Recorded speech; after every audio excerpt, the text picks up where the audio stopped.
राज्यातील 23 नगरपरिषदा आणि नगरपंचायतींसह विविध जिल्ह्यांतील एकूण 143 सदस्यांसाठी मतदान होत आहे।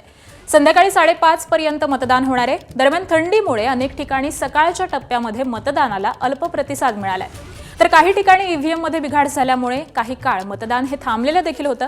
वाशिममध्ये भाजप उमेदवारानं दादागिरी केल्याचं समोर आलेलं होतं, तर फलटणमध्ये ईव्हीएम बिघडलेलं होतं आणि त्यामुळे संशय कल्लोळ हा उडालेला होता।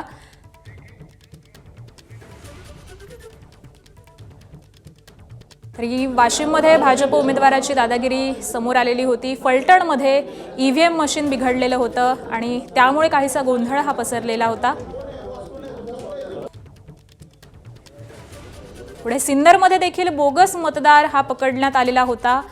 त्याच्याकडे बोगस आधार कार्ड होतं आणि या मतदाराला पोलिसांनी ताब्यात घेतलं आणि त्यानंतर पुन्हा एकदा मतदान प्रक्रिया ही सुरळीत सुरू झाली।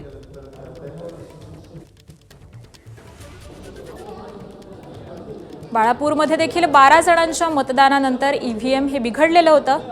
ईव्हीएम मध्ये काहीसा तांत्रिक बिघाड झाल्याचं समोर आलेलं होतं, परंतु यानंतर हा बिघाड दुरुस्त करण्यात आला आणि मतदान प्रक्रिया ही पुन्हा एकदा सुरू झाली।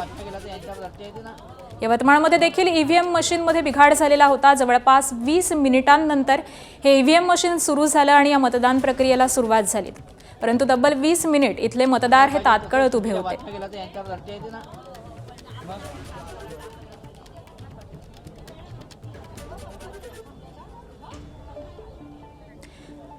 तर राज्यभरामध्ये विविध ठिकाणची ही दृश्य समोर येत आहेत। विविध ठिकाणी अनेक कारणांमुळे मतदान प्रक्रियेमध्ये काहीसा गोंधळ उडालेला होता।